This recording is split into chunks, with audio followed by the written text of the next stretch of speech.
Bismillahirrahmanirrahim. Assalamu alaikum. In this video lecture, we are going to study blood vessels of chapter number 9. So, what are blood vessels? Blood vessel is the third part of the blood circulatory system. Its function is to transport blood to all parts of the body. यानी कि जो आपका हमारा circulatory system था उसके अंदर heart, blood और blood vessels, ये तीन मेजर कंपोनेंट्स थे और इनमें से तीसरा बेसिक कंपोनेंट ब्लड वेसल्स आपके पास आज हमने स्टडी करना है। ब्लड और ह्यूमन हार्ट का मैंने लेक्चर अपलोड किया है और उसका लिंक मैंने नीचे डिस्क्रिप्शन में दिया है। जिनका मिस हो गया वो इसको ज़रूर वॉच करें। Coming to the blood vessels is third part of human circulatory system और इसका फंक्शन क्या होता है? ट्रांसपोर्ट करना ब्लड को ऑल बॉडी पार्ट्स तक। और ब्लड को जब वो ट्रांसपोर्ट कर रहा होगा तो इसमें exchange of gases, material, nutrients सारा मौजूद होगा जो वो एक्सचेंज करेगा कैपिलरीज के थ्रू टिश्यूज़ के साथ। ब्लड वेसल्स के अंदर क्या क्या शामिल है? आर्टरीज, वेन्स एंड कैपिलरीज शामिल हैं। आर्टरीज क्या होती हैं? Arteries are the blood vessels that carry blood from heart to body tissues. यानी कि आर्टरीज आपके पास जब आपके पास लेफ्ट वेंट्रिकल कंट्रैक्ट करता है तो एओर्टिक आर्टरी के थ्रू आपके पास ब्लड ट्रैवल करके तमाम बॉडी पार्ट से टिश्यूज़ के पास पहुंचता है। तमाम जो आर्टरीज होती हैं वो आपके पास ऑक्सीजनेटेड ब्लड कैरी करती हैं सिवाय पल्मोनरी आर्टरी के, क्योंकि पल्मोनरी आर्टरी राइट वेंट्रिकल से ओरिजिनेट होती है और ये कैरी करती है डीऑक्सीजनेटेड ब्लड। और जो वॉल ऑफ द आर्टरी होती है वो कंपोज्ड होती है आपके पास 3 लेयर्स के साथ। जो आउटर लेयर होती है वो कनेक्टिव टिश्यू से बनी होती है, जो मिडल लेयर होती है वो स्मूथ मसल से मिलकर बनी होती है, which is more elastic than vein. इसके अंदर कैपेबिलिटी ये होती है कि ये आपके पास क्या कर सकती हैं? इलास्टिसिटी शो कर सकती हैं। The inner most layer is known as endothelial cells. I will repeat it again. Arteries जो होती हैं वो ब्लड कैरी करती हैं from heart to the all body tissues. ये तमाम आर्टरीज कैरी करती हैं oxygenated blood with exception of pulmonary artery, क्योंकि वो राइट वेंट्रिकल से डीऑक्सीजनेटेड ब्लड कैरी करके पल्मोनरी आर्टरी के थ्रू लंग्स में पहुंचाती है। और आर्टरी की जो वॉल्स होती हैं वो 3 लेयर्स पर मुश्तमिल होती हैं, कनेक्टिव टिश्यू, स्मूथ टिश्यूज़ और मसल्स और एंडोथेलियल सेल से मिलकर बनी होती है, जिनमें जो स्मूथ मसल्स होते हैं वो मोर इलास्टिक होते हैं, जो फ़र्क पैदा करते हैं आर्टरीज और वेन्स के अंदर। अब यहाँ पे अगर आप गौर से देखें, the internal cavity where the blood flows is called lumen. ये जो इंटरनल आपके पास स्पेस नज़र आ रही है जहाँ पे ब्लड फ्लो करता है, इसको क्या कहा जाता है? ल्यूमेन कहा जाता है। अब आर्टरीज क्या होती हैं? फर्दर डिवाइड होती हैं, जिनको क्या कहा जाता है? आर्टरियोल्स। आर्टरियोल्स फर्दर कनेक्ट करती हैं बॉडी टिश्यूज़ के साथ और बॉडी टिश्यूज़ अपना मटीरियल पहुंचाते हैं आपके पास सेल्स के अंदर। आर्टरीज जो होती हैं, आर्टरीज फर्दर डिवाइड होती हैं आर्टरियोल्स में। आर्टरियोल्स फर्दर डिवाइड होते हैं कैपिलरीज के अंदर और ये ऑर्गन के अंदर एंटर होके आपके पास एनर्जी की ट्रांसपोर्ट और मटेरियल्स की एक्सचेंज का काम करती हैं।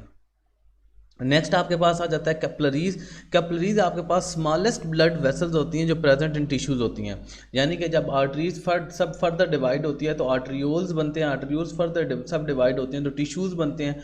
तो ये जो टिश्यूज़ होते हैं, ठीक है, इनको क्या कहा जाता है? आपके पास जो आर्टरियोल्स के अंदर सब फर्दर ब्लड वेसल्स होते हैं जो टिश्यूज़ के साथ को रिलेट करते हैं, इनको क्या कहा जाता है? कैपिलरीज कहा जाता है। कैपिलरीज बेसिकली सब डिविजन्स होती हैं आर्टरियोल्स की। यहाँ जाहिर सी बात है, ये कैपिलरी जो होती है ये सिंगल इलास्टिक लेयर होती है, ठीक है। इसमें ना एक्सचेंज ऑफ मटेरियल इजीली हो सकता है, यानी कि आपके पास जो exchange of material between blood and tissue fluid is carried through capillaries.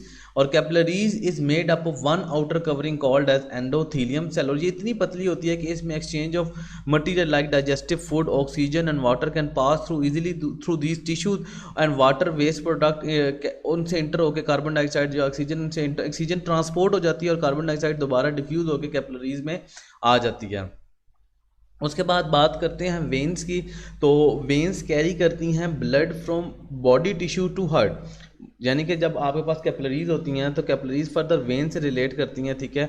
तो आर्टरीज कैपिलरीज का वेन्स के साथ रिलेशन बनाने वाले वेन्स का नाम वेन्यूल्स है।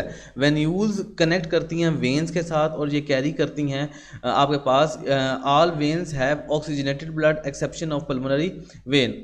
जो तमाम वेन होती हैं उनके पास ऑक्सीजनेटेड ब्लड होता है एक्सेप्ट पल्मोनरी डीऑक्सीजनेटेड ब्लड होता है with exception of pulmonary when, क्योंकि पल्मोनरी वेन आपके पास ऑक्सीजनेटेड ब्लड कैरी करती है। The wall of the when जो होती है वो 3 लेयर से उसी तरह मिलकर बनती है। कनेक्टिव टिश्यू होता है, स्मूथ मसल्स होते हैं with less elastic than arteries होती हैं, फिर उसके बाद एंडोथीलियल सेल्स होते हैं। इसमें ना आपके पास जिस तरह हार्ट के अंदर बाइकस्पिड वॉल्व और ट्राइकस्पिड वॉल्व होता है, तो इनके अंदर भी अंदर वॉल्व्स होते हैं, वाल्व होता है, ठीक है, जो बैक फ्लो ऑफ ब्लड को क्या करता है, स्टॉप करता है, ठीक है। इसके अंदर पार्ट को भी हम ल्यूमन का नाम देते हैं, जो ब्रॉडर ज़्यादा होता है, ठीक है, इसने ब्लड को कैरी करना होता है। Capillaries combines to form venules and venules combines to form veins. मैंने आपको बता दिया था कि जब आर्टरीज आती हैं तो आर्टरीज फर्दर डिवाइड होती हैं आर्टरियोल्स में, आर्टरियोल से फर्दर सब डिवीजन कैपिलरीज की होती है। कैपिलरीज बॉडी फ्लूइड एक्सचेंज करने के बाद वेन्यूल से कनेक्ट होती हैं और वेन्यूल कनेक्ट होता है वेन्स के साथ। Veins have flaps called valve, और ये क्या करते हैं, बैक फ्लो ऑफ ब्लड को क्या करते हैं, स्टॉप करते हैं। आप यहाँ से गौर से देखें, ये आर्टरी है आपके पास, आर्टरी से आपके पास ऑक्सीजनेटेड ब्लड आ रहा है और वो डिफ्यूज़ हो जाएगा बॉडी टिश्यूज़ के थ्रू, ऑक्सीजन डिफ्यूज़ हो जाएगी और यहाँ से डीऑक्सीजनेटेड ब्लड वेन्स के साथ क्या हो जाएगा, कनेक्ट हो जाएगा। ये आउटर लेयर है जिसे मसल लेयर भी कहा जाता है, फिर इनर लेयर आ जाती है और इनसाइड इसके वेन के वॉल्व या आर्टरी के वॉल्व मौजूद नहीं होता। ये तरह डिफ्रेंशिएट कर लेते हैं आर्टरीज, वेन्स और कैपिलरीज के अंदर। आर्टरीज, कैपिलरीज और वेन। आर्टरीज क्या करते हैं, carry blood away from the heart, जो ऑक्सीजनेटेड होता है। कैपिलरीज क्या करती हैं, एक्सचेंज ऑफ मटेरियल्स और बॉडी टिश्यूज़ के साथ, ब्लड और बॉडी टिश्यूज़ के साथ एक्सचेंज ऑफ मटेरियल्स का काम करती हैं। और वेन्स क्या करती हैं, carry blood towards the heart via superior and inferior vena cava. और ये थिक एंड इलास्टिक होती हैं, ये थिन एंड इलास्टिक होती हैं और इनमें एक ही वॉल होता है, ठीक है, जिसे non elastic wall endothelial cells कहा जाता है। और यहाँ पे ये जो होता है आर्टरीज के अंदर, जाहिर सी बात है, ब्लड पंप होकर पूरी बॉडी पार्ट तक जाता है, तो यहाँ पे ये थिक हाई, यहाँ पे ब्लड प्रेशर भी ज़्यादा होता है और यहाँ पे कोई वॉल मौजूद नहीं होता और ये थिक हाई होती हैं, ठीक है। और यहाँ पे कोई मसल्स मौजूद नहीं होता और ये इनके मीडियम होती हैं, ठीक है, मीडियम इनके अंदर प्रेशर रहता है, ब्लड प्रेशर रहता है और कोई वॉल मौजूद नहीं होता। और वेन्स थिन लो होती हैं, ठीक है, इनमें क्योंकि डीऑक्सीजनेटेड ब्लड होता है और इसने लंग्स की तरफ जाना होता है ऑक्सीजन के लिए, तो यहाँ पे ब्लड प्रेशर लो होता है और वाल्व्स प्रेजेंट होते हैं तो बैक फ्लो ऑफ ब्लड से स्टॉप करते हैं। This was all about capillaries, veins and arteries, that is blood vessel, that is the third component of blood circulatory system. And the topics related to blood capillaries, that is blood and human heart, I have shared the link below in the description. Kindly like my video and do subscribe my channel and share to your friends, and don't forget to hit the bell icon. Thank you very much.